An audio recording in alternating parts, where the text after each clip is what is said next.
Hi guys, నా పేరు శ్రీరామ్. మొత్తానికి భరణి బంధాలు బద్దలైపోయినాయి. భరణి బంధాలనికి బొంద పెట్టేసిండు నాగార్జున గారని 100% చెప్పుకోవాలి. అండ్ వన్ మోర్ థింగ్, ఈ వీడియోలో చూస్తే తనుజాకు వీడియో ఎందుకు చూపించినట్టు, తనుజాకు మాత్రమే ఎందుకు చూపించినట్టు, హౌస్కి ఎందుకు చూపించలేదు. అండ్ తనుజాకు చూపించిన కళ్యాణ్ దగ్గర తప్పుంటే కళ్యాణ్ను కెప్టెన్సీ రేస్ నుంచి ఎందుకు తీసేయలేదు, డెమాన్ పవర్ను తీసేసినట్టుగా కళ్యాణ్ను ఎందుకు తీసేయలేదు. సో ఇట్లాంటి చాలా క్వశ్చన్స్ ఉన్నాయి. అండ్ ఎపిసోడ్ కనుక చూస్తే ప్రోమో చూసి దద్దరిల్లిపోతుంది అనుకున్నాం. దద్దరిల్లలేదు. నాగార్జున గారు చాలా స్మూత్గా, చాలా నీట్గా హ్యాండిల్ చేసినట్టు అనిపించింది. మాస్ అని వచ్చారు కానీ మాస్ అయితే చూపించలేదు, క్లాస్గా డీల్ చేశారు అనిపించింది. మనం ప్రోమోలో చూసిన అన్నీ కూడా చాలా చప్పబడిపోయినాయి. మనం ఎపిసోడ్లో కనుక చూస్తే అంత హైప్ అయితే ఎక్కడా కనిపించలేదు. Correct, right. ఎపిసోడ్ స్టార్టింగ్లోనే భరణి తనుజ డిస్కషన్ అయితే చూపించారు. భరణి తనుజాకు అన్నీ కరెక్ట్గా చెప్తున్నాడు అనమాట. నువ్వు అంటే చేసినవి అన్నీ కరెక్ట్ ఉండాలా, ఎవరిని హెల్ప్ చేస్తే ఉంచుకోవాలా, హెల్ప్ చేసిన దాన్ని గుర్తుపెట్టుకోవాలా, అట్లా ఏడవకూడదు అన్నీ చెప్తున్నాడు భరణి. రైట్ నాన్న అని వినేసింది తనుజ. దాని తర్వాత భరణి అండ్ ఇమాన్యుల్ కూడా డిస్కస్ చేస్తున్నాను అనమాట. ఎందుకు ఇట్లా తనుజ ఎట్లా చేస్తుంది, అంటే ఈ చేసిన హెల్ప్ ఎందుకు మర్చిపోతుంది, ఎందుకు ఇట్లా చేస్తుంది అని చాలాసేపు డిస్కషన్ అయితే చేశారు. ఇమాన్యుల్ కూడా అదే అన్నాడు, తనుజ అలాంటిదే, నాకు తెలుసు తనుజ గురించి, మర్చిపోతుంది అన్నట్టుగా మాట్లాడాడు. సో ఇవన్నీ లీడ్ చేస్తూ మనకు ఎపిసోడ్ అయితే ముందుకు తీసుకెళ్లారనమాట. ఇక్కడ ఇమాన్యుల్కి నచ్చని విషయం ఏంటంటే, తనుజ ఒక సందర్భంలో మొన్న నాకు నాన్న తప్ప నాకు ఎవరు హెల్ప్ చేయలేదని చెప్పేసి అన్నది, అది మాత్రం చాలా తప్పు. ఎందుకంటే ఇమాన్యుల్ కానీ వీళ్ళందరూ కూడా వాటర్ ట్యాంక్లో ఉన్నప్పుడు చాలా హెల్ప్ చేశారు. తన దాంట్లో నీళ్లు పోయలేదు అండ్ తన దాంట్లోంచి వాటర్ తీశారు, తనకు వాటర్ పొయ్యకుండా చాలా చూసుకున్నారు. ఈవెన్ దివ్య కానీ అందరూ కూడా సపోర్ట్ చేశారు. బట్ బయటకు వచ్చిన తర్వాత తను ఏమంది, నాకు ఎవరు సపోర్ట్ లేరు, ఒక నాన్న తప్ప ఎవరు సపోర్ట్ చేయలేదు అని చెప్పేసి అంది. సో ఈ విషయం భరణిని కానీ ఇమాన్యుల్ కానీ చాలా నొప్పించుంటుంది. భరణి కంటే ఏమై ఉండదు, బట్ ఇమాన్యుల్ని చాలా నొప్పించుంటుంది. బికాస్ తను సపోర్ట్ చేశాడు, చాలాసార్లు సపోర్ట్ చేశాడు. మరీ ప్రతిసారి ఏడ్చినప్పుడల్లా పోయి కన్వే చేయలేకపోవచ్చు, చూడకుంటే కన్వే చేయలేకపోవచ్చు. బట్ చూస్తే మాత్రం డెఫినెట్గా తనుజాకు అండ్ ఇమాన్యుల్కి ఆ బాండ్ ఉంది, చేస్తూనే ఉంటాడు. బట్ చేసిన విషయాన్ని మళ్ళీ చేయలేదంటే ఎవరికైనా బాధ కలగడం సహజం. సో అట్లా ఇమాన్యుల్ కూడా అది హర్ట్ అయింది కనుక కొంచెం ఎడముఖంగా ఉంటున్నాడు అనమాట ఇమాన్యుల్. దాని తర్వాత గోల్డెన్ స్టార్ డిస్ట్రిబ్యూషన్ స్టార్ట్ చేశారు. ఎవరైతే డేంజర్ జోన్ నుంచి బయటకు వచ్చారో వాళ్ళందరికీ గోల్డెన్ స్టార్ డిస్ట్రిబ్యూషన్ అని చెప్పేసి తనుజతో స్టార్ట్ చేశారు. ఇవన్నీ చెప్పుకునే ముందు నాగార్జున గారు లుక్ గురించి మాట్లాడుకోవాలి. నిన్న అసలు అదిరిపోయింది. ఎందుకండి నాగార్జున గారు మీరు ఇట్లా మెయింటైన్ చేసి మాలాంటోడికి అనవసరంగా దుబ్బులు, ఎవరన్నా చూస్తే నాగార్జున చూడు ఎంత బాగున్నాడు, నువ్వేంట్రా ఇట్లున్నావు అని చెప్పేసి అనేలాగా మమ్మల్ని ఇబ్బంది పెడుతున్నారని చెప్పుకోవాలి. నాగార్జున గారు కొంచెం తగ్గించండి మాస్టర్, ఆ గ్లామర్ డోస్ తగ్గించండి. ఇంకా 66 సంవత్సరాలకు కూడా అంత గ్లామర్ మెయింటైన్ చేస్తే మా పరిస్థితి ఏంది, నాలాంటి పరిస్థితి ఏంది, ఇవన్నీ చాలా ఇబ్బందిగా ఉన్నది నాగార్జున గారు. దయచేసి మీరు ఆ గ్లామర్ షో కొంచెం తగ్గించండి. అమ్మాయిలందరూ మిమ్మల్ని చూస్తుంటే పాపం అబ్బాయిల పరిస్థితి ఏంటి, చిన్న చిన్న పిల్లల దగ్గర నుంచి అందరూ మీదికే చూస్తుంటే కదా. కనుక నాగార్జున గ్లామర్ డోస్ సూపర్ అనమాట. ఎలా మెయింటైన్ చేస్తున్నాడో, భోజనం తింటున్నాడా, అసలు తినట్లేదా, ఏం మెయింటైన్ చేస్తున్నాడు అంటే, ఒకవేళ మెయింటైన్ చేసినా అందరికి వచ్చే రకం కాదనుకుంటే కొంచెం గాడ్ గిఫ్ట్ ఉంటుంది. వాళ్ళ డాడీ అక్కినేని నాగేశ్వరరావు గారు గ్లామర్ ఆయనకు వచ్చింది, ఇంకా మనం ఏం చేసే పరిస్థితి లేదు. ఇక్కడ మొదలైంది తనుజాను పిలిచేసి కన్ఫెషన్ రూమ్లో పిలిచేసి ఒక వీడియో చూపించారండి. ఏదైతే పబ్లిక్లో నాంతున్నదో కళ్యాణ్ చీట్ చేసి మోసం చేసి కెప్టెన్ అయ్యాడు అని చెప్పేసి ఈ విషయాన్ని చాలా క్లియర్గా వీడియో చూపించారు తనుజకి వీడియో చూస్తే ఆ తనుజ చూసిన వీడియోలో ఏముంది, కళ్యాణ్ చూస్తుంటే మంచి నీట్గా డెమాన్ పవన్ కాల్తో, అంటే అప్పటికి సంజన గమనించి కిందికి తలలు పెట్టండి అంటే కూడా కాల్తో మరి డైరెక్ట్ చేస్తే కాల్ను చూసిన తర్వాత కళ్యాణ్ చాలా సీరియస్గా రియాక్ట్ అయ్యి పెద్ద ఎక్స్ప్లెనేషన్ ఇచ్చి కొట్టాడు. సో అక్కడ కళ్యాణ్ చేసిన పెద్ద మిస్టేక్స్. ఓకే, ఇది మిస్టేక్ కరెక్టే. మరి అలాంటప్పుడు ఈ మిస్టేక్ హౌస్కు చూపించేసి హౌస్ ఒపీనియన్ తీసుకుని కళ్యాణ్ది క్యాన్సిల్ చేయొచ్చు కదా అనేది పబ్లిక్ ప్రశ్న. డెమాన్ పవన్ అట్లయితే క్యాన్సిల్ చేశారు కదా, కెప్టెన్సీ క్యాన్సిల్ చేశారు కదా, నువ్వు మళ్ళీ అడిగేళ్ళని. కళ్యాణ్కి ఒక న్యాయం, డెమాన్ పవన్కి ఒక న్యాయం. ఎందుకు డెమాన్ పవన్ టార్గెట్ చేశారు, కళ్యాణ్ని ఎందుకు ఉంచుకుంటున్నారు, ఎందుకు కళ్యాణ్కు సపోర్ట్ ఇస్తున్నారు, తనుజకు మాత్రం ఎందుకు చూపించారు అంటే తనుజ బిగ్ బాస్ ముద్దు బిడ్డనా అని ఇక్కడ జనాలకు వచ్చే క్వశ్చన్. సోషల్ మీడియాలో ఇదే మొత్తం రచ్చ నడుస్తుంది. ఎందుకు తనుజ కళ్యాణ్ వల్ల తనుజ గేమ్ ఖరాబ్ అయిపోతుంది, కళ్యాణ్ చేసిన అంటే ఏదైతే మాస్టర్ ప్లాన్ వేస్తున్నాడో దానికి తనుజ బలైపోతుంది. కాబట్టి తనుజకు చూపించి నువ్వు కళ్యాణ్తో జాగ్రత్త అని చెప్పకనే చెప్పాడా బిగ్ బాస్ టీం? చూస్తే నిజంగానే అట్లా చెప్పినట్టుగానే ఉంది. ఎందుకు హౌస్ మొత్తాన్ని చూపించవచ్చు కదా, ఒక్క తనుజ చూపించాల్సిన పని ఉంది అనేది క్వశ్చన్. కరెక్టే కదా, తప్పేం లేదు అందులో. సంజన గల్రాని బయటికి దోసేస్తే మళ్ళీ నలుగురితో సాక్రిఫైస్ చేసి తీసుకొస్తారు, తనుజకు సపోర్ట్ ఇస్తారు. ఇలా అన్నీ అంటే ఎవరైతే బిగ్ బాస్ టీం అనుకుంటారో, మన వాళ్ళు టాప్ 5 దాకా వెళ్ళాలని అనుకుంటారో వాళ్లకు ఏం చేసి ముందుకు తీసుకెళ్లే ప్రయత్నం అయితే బిగ్ బాస్ టీం చేస్తున్నారు. ఇక్కడ గోల్డెన్ స్టార్ ఎందుకు ఇచ్చినట్టు, తప్పు చేశాడు కదా, తప్పు చేసినప్పుడు గోల్డెన్ స్టార్ కళ్యాణ్కి ఎందుకు ఇచ్చినట్టు వచ్చాడు, ప్రాసెస్ ప్రకారం వచ్చాడు. బట్ అక్కడ ఇంకో వేరే వాళ్ళకి సందేశం ఏమవుతుంది, ఓకే మనం తప్పు చేసి పోయినా ఏం చేసినా కూడా వచ్చేస్తుంది మాట అంటారు కావచ్చు, కానీ మనకు వచ్చేటి అన్ని బెనిఫిట్స్ అన్నీ వచ్చేస్తాయి అనుకుంటే ఇంకోళ్ళు కూడా తప్పు చేసే అవకాశం ఉంటుంది కదా. సో కాబట్టి బిగ్ బాస్ టీం ఇట్లాంటి కొంచెం జాగ్రత్త పడితే బాగుంటుంది, నెగిటివిటీని మూట కట్టుకోకుండా ఉంటుందని నా ఉద్దేశం. జనరల్గా వైల్డ్ కార్డ్స్కి ఎప్పుడు కూడా టైటిల్ ఇచ్చే పరిస్థితి ఉండదు. కాబట్టి ఎవరు వచ్చినా ఇప్పుడున్న వాళ్ళు ఎప్పుడైతే డే 1 నుంచి ఉన్న వాళ్ళకే టైటిల్ ఇస్తూ ఉంటారు కనుక ఇమాన్యుల్ కానీ తనుజ కానీ ఇద్దరిలో అవకాశాలు అయితే ప్రస్ఫుటంగా కనిపిస్తున్నాయి. మోస్ట్లీ ఇమాన్యుల్కి ఇవ్వచ్చని నేను అనుకుంటున్నాను. తనుజ కూడా వచ్చే అవకాశాలు ఉన్నాయి. ఇప్పటి నుంచి ఆడే ఆటను పట్టి ఈ బంధుత్వాలు విడగొట్టి తనుజ కనుక కరెక్ట్ ఆడితే తనుజ కూడా పొటెన్షియల్ క్యాండిడేట్ అండ్ ఇమాన్యుల్ కూడా పొటెన్షియల్ క్యాండిడేట్. ఇంకా భరణి గారు అంటారా, భరణి గారు నిన్నటి దెబ్బతోని మారిపోయి కనుక గట్టిగా గేమ్ ఆడి ఈ బంధాలు వదిలిపెడితే భరణి గారు కూడా ముందరికి వచ్చే అవకాశం ఉంది. ఎందుకంటే అమ్మాయి కుండ బద్దలు కొట్టినట్టు చెప్పింది. యూకే నుంచి వచ్చిన అమ్మాయి భరణి గారికి కుండ బద్దలు కొట్టినట్టు చెప్పింది. భరణి గారు మిమ్మల్ని అసలు ఉంచాలని కూడా అనిపిస్తలేదు, ఈ బంధుత్వాలు ఇడిచి ముందరికి వెళ్ళాలంటే అయ్యో ఓకే అమ్మా నేను బాగా ఆడతాను ఇప్పటి నుంచి అని చెప్పేసి భరణి గారు చెప్పారు. అక్కడ ఏదో బద్దలైపోతుంది అనుకుంటే ఏది బద్దలు కాలేదు, అంతా సవ్యంగానే ఉందన్నమాట. చాలా పాలిష్డ్ వేలో చెప్పారు నాగార్జున గారు. ఓకే, ఇంకా తనుజ అని ఒక మాట అడిగాడు, బెడ్ గేమ్లో నువ్వు ఆడినాట కరెక్టా, ఎందుకు నువ్వు సపోర్ట్ ఇవ్వలేదు అంటే ఏదో చెప్పడానికి ట్రై చేసింది. నేను చెప్పాను సార్ మేము అందరం కలిసి ఉందామని చెప్పాను సార్ అని ట్రై చేసింది అని చెప్పిన తర్వాత, కాదమ్మా మీరు అందరూ కలిస్తే వాళ్ళని ఎదిరించవచ్చు కదా, వాళ్ళు ముగ్గురైనా నలుగురైనా కనీసం మీరు పోరాటం చేయాలి కదా అని అడిగారు. చాలా చప్పగా సాగింది. మనం బెడ్ గేమ్ కనుక చూస్తే చాలా చప్పగా సాగింది. వీళ్ళు నలుగురు అనుకొని ఒక్కొక్కరిని లేవట్టి బయట పెట్టి అట్లా కాదు కదా. బిగ్ బాస్ ఇంటెన్షన్ ఏంది, అందరూ ఫైట్ చేయాలి, ఉన్నా చిన్నగా ఉన్నా పెద్దగా ఉన్నా పర్సనాలిటీకి సంబంధం లేకుండా ఫైట్ చేయాలి, చేసి ఎదుర్కోవాలని చెప్పేసి బిగ్ బాస్ ఉద్దేశాలు ఉంటాయి. బట్ దానికి తగ్గట్టు వీళ్ళకి అర్థం కాదే, మొత్తం సీతమ్మకి ఇట్లా సినిమాల సెట్లాగా అందరూ కూర్చొని మాట్లాడుకొని అందరు డిస్కస్ చేసుకొని నలుగురు ఒక దిక్కు ముగ్గురు ఒక దిక్కు, గ్రూప్ గేమ్ కాదు కదా, ఇండివిజువల్ గేమ్ కూడా వీళ్ళు గ్రూప్ గేమ్ లాగా చేసి ఆడేశారు. అక్కడ అమ్మాయిలు ఒక దిక్కు అమ్మాయిలందరూ తీసేద్దాం అబ్బాయిలు గెలుస్తారని చెప్పేసి. సో అక్కడ వీళ్ళు డిఫెండ్ చేయలేదు. ఇంతో అంతా డిఫెండ్ చేయనప్పుడు నీకు మన దివ్యానికి కూడా డిఫెండ్ చేయలేదు. అక్కడ ఒక్క తనదని తరే చూసుకునేది వీళ్ళు అందరూ కలిసికట్టుగా ఆడితే కొంత రిజల్ట్ వేరేలా ఉంటుండే. ఇప్పుడు చూడండి, మనకు డిమాండ్ పవర్ను పడేయాలనే ఉద్దేశంతో, గట్టిగా పడేయాలనే ఉద్దేశంతో భరణి పడిపోయాడు కదా. సో ప్రయత్నం చేసినప్పుడు ఏదో ఒకటి జరుగుతుంది కదా.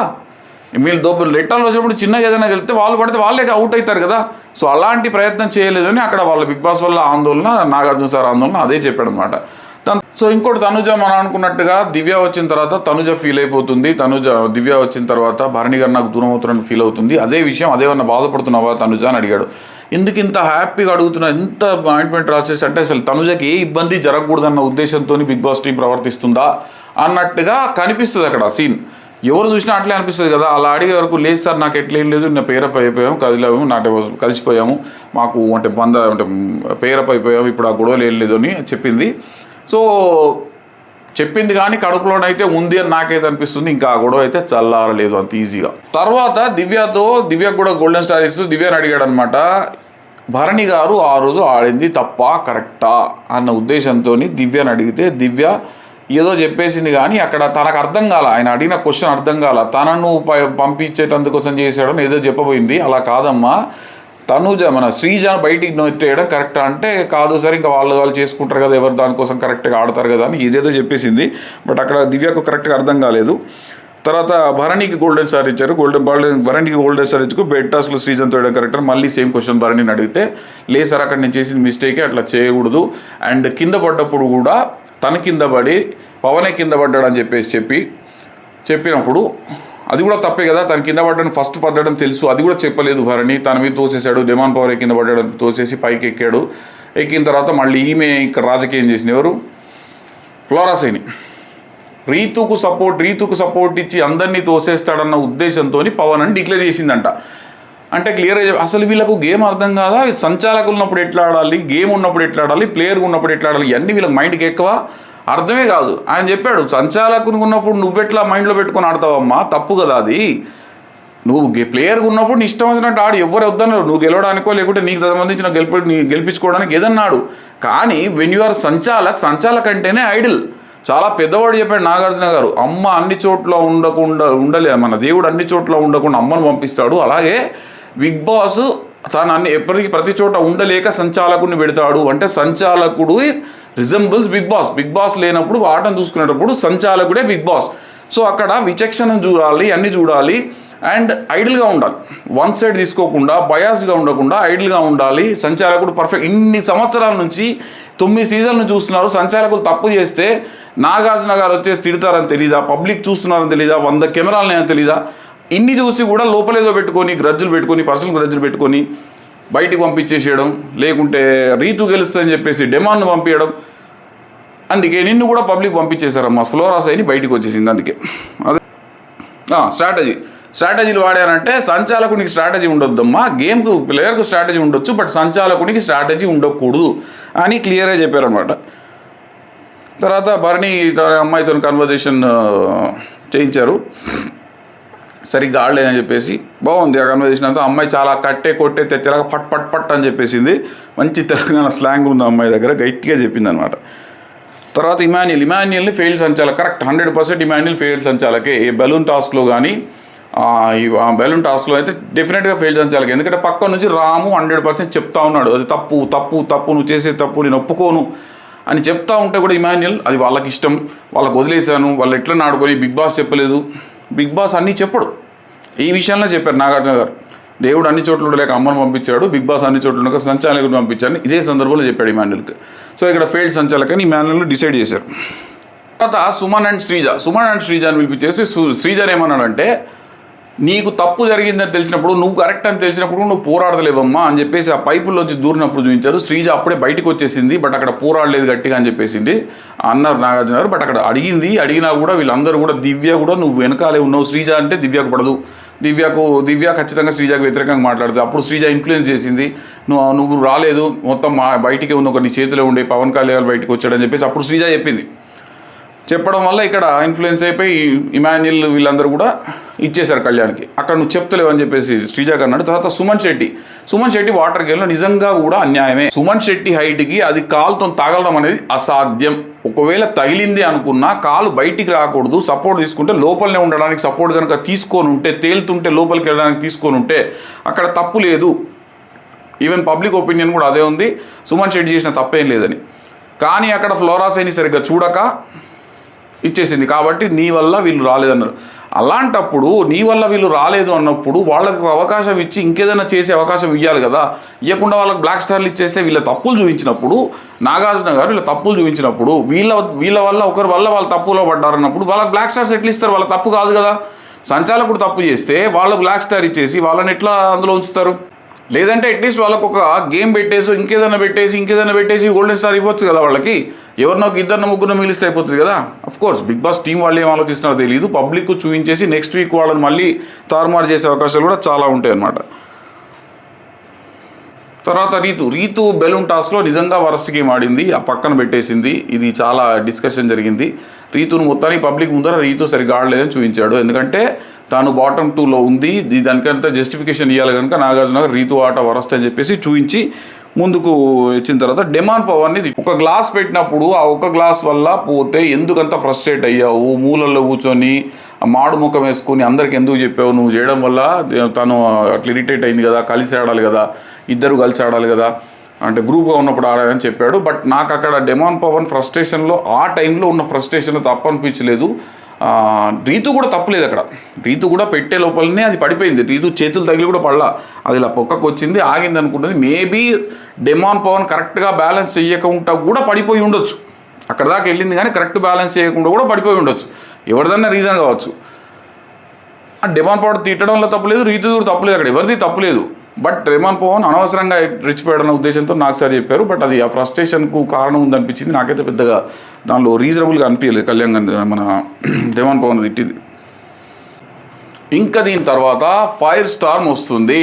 రేపు ఫైర్ స్టార్మ్ వస్తుంది అంటే వైల్డ్ కార్డ్స్ వస్తున్నాయి. దానిలో వాళ్ళతో కాపాడుకొని మీరు ముందుకు వెళ్ళడానికి మీకు ఒక అస్త్రం కావాలి అని చెప్పేసి ఒక అస్త్రం చూపించేసి ఆ అస్త్రాని కోసం వీళ్ళందరినీ పంపించారు. అక్కడ జెన్యూన్గా ఎవరిని ముందుగా పంపించాలనేది చూస్తే ఒకటే చిట్టి తీశారు. అందులోంచి ఒక్కొక్క చిట్టి తీస్తే అయిపోతుండే కదా. అక్కడ ప్రాబ్లం ఎక్కడ అనిపిస్తే ఫస్ట్ చిట్టి తనుజాని తీశారు, సెకండ్ చిట్టి కూడా తీస్తే అయిపోతుంది కదా. ఎవరని చెప్పేది? తనుజాకు ఛాన్స్ ఇవ్వడం ఎందుకు? ఫైనల్గా ఎవరు గెలిచారు? ఇమాన్యుల్ గెలిచాడు. అదే నువ్వు ఫస్ట్ ఇమాన్యుల్తో ఇంకెవరిదన్నా తీస్తే ఇమాన్యుల్ పోతుండే కావచ్చు. అది తీయకుండా మీకు ఇంకో పవర్ ఇస్తున్నా అని చెప్పేసి వాళ్ళకే పవర్ ఇవ్వడం, నెక్స్ట్ దాన్ని వాళ్ళని సెలెక్ట్ చేయడానికి అవకాశం ఇవ్వడం అనేది నాకైతే కరెక్ట్గా అనిపించలేదు. అదేదో 5 చిట్టీల తనే నాగార్జున గారే చిట్టీలు తీసుకుంటా వీళ్ళని పిలిచి నువ్వేళ్ళు చెప్తే సరిపోతుండే అనిపించింది నాకు. ఆబ్వియస్లీ వీళ్ళని సెలెక్ట్ చేసుకోమంటే ఆ పవర్ ఎవరికైనా వీళ్ళు లాజికల్గా ఆలోచించి అన్నీ చేస్తారు కదా, న్యాయంగా ఎవరికి వస్తుంది పవర్ అనేది ఒక్కొక్కరిని తీసి పంపిస్తే బాగుంటుంది అనిపించింది. సో ఇక్కడ తనుజ వెళ్ళేసి ఒక్కొక్కరు తీసేస్తూ వచ్చారు. ఫైనల్గా మాత్రం మనకు మిగిలాడు, ఎవరు, ఇమాన్యుల్ మిగిలాడు. సో మళ్ళీ ఆ పవర్ అస్త్రా కూడా ఇమాన్యుల్కే వెళ్ళిపోయిందనమాట. సో దీంతో ఏం చేస్తారు ఏంటి అనేది ఈరోజు చూస్తారు. అండ్ ఈరోజు మనకు వైల్డ్ కార్డ్స్ అయితే 6 వైల్డ్ కార్డ్స్ అయితే వచ్చారు. గట్టిగా ఉండబోతుంది ఏమనిపిస్తుంది, ఎందుకంటే 3 అమ్మాయిలు బ్యాలెన్స్ చేస్తూ పంపించారనమాట. 3 అమ్మాయిలు కూడా మామూలు మనుషులు ఏం కాదు. ఒక అమ్మాయి సీరియల్ ఆర్టిస్టు ఆయేషా జీనత్, ఆ అమ్మాయి, అండ్ రమ్య మోక్ష, ఈమె ఫైర్ బ్రాండే. దివ్యల మాధురి గారు ఫైర్ బ్రాండే. ఈరోజు దివ్యల మాధురి గారి దువ్వాడ శ్రీనివాసరావు గారు ఒక పెద్ద స్టేట్మెంట్ వదిలారు. ఎవరు తనకు అడ్డొచ్చినా వాళ్ళకే రిస్క్, తను వాళ్ళకి వెళ్ళినా వాళ్ళకే రిస్క్ అని ఒక పెద్ద డైలాగ్ వదిలి ఈ రోజు నుంచి బిగ్ బాస్ చూడండి అని చెప్పేసి ప్రమోషన్ కూడా స్టార్ట్ చేశారు మన దువ్వాడ శ్రీనివాస్ గారు, ఆయన ఎమ్మెల్సీ శ్రీనివాస్ గారు. ఆయన ఒక స్టేట్మెంట్ అయితే వదిలారు. సో చూద్దాం ఈ రోజు నుంచి రచ్చ ఎలా ఉంటుందో. గ్రాండ్ లాంచ్ ఎపిసోడ్ అయితే ఈరోజు సాయంత్రం ఉంది, మిస్ కావద్దు. అండ్ రేపటి నుంచి గేమ్ మొత్తం మారిపోతుంది అనుకుంటున్నాను. చాలా ఇంట్రెస్టింగ్ గేమ్ అయితే ఇంకా బాగుంటుంది. ఇప్పటివరకు కూడా చప్పగానే నడుస్తుంది గేమ్, పెద్దగా ఇంట్రెస్టింగ్ నడవట్లేదు, 1-2 తప్పితే. సో వీళ్ళందరూ ఆల్రెడీ గేమ్ చూసి వచ్చారు కనుక ఫైర్ అనేది స్టార్ట్ అవుతుంది అనుకుంటున్నాను గేమ్లో. సో నెక్స్ట్ మనకు కూడా స్కోప్ ఉంటుందని భావిస్తున్నాను నేనైతే. అండ్ కొత్తగా చూసేవాళ్ళు ఛానల్ సబ్స్క్రైబ్ చేసుకోండి, సబ్స్క్రిప్షన్ చేసుకోవట్లేదు. మీరు రీల్ చూసినా ఏది చూసినా సబ్స్క్రైబ్ చేసుకోండి ఛానల్ అయితే. లైక్ కొట్టండి, లైక్ కొడితే కొంచెం ఎక్కువ మందికి వెళ్తుంది, చూసిన వాళ్ళు ఒక లైక్ చేస్తే ఎక్కువ మందికి వెళ్తుంది. And if you want to suggest me anything, చెప్పే దాంట్లో ఏదైనా విధానం మార్చుకోవాలని ఏదైనా కూడా మీరు సజెస్ట్ చేయొచ్చు. I can take the feedback. Okay, thank you so much. Next ఎపిసోడ్లో మళ్ళీ కలుసుకుందాం. శ్రీరామ్ ఇల్లందుల, జై హింద్.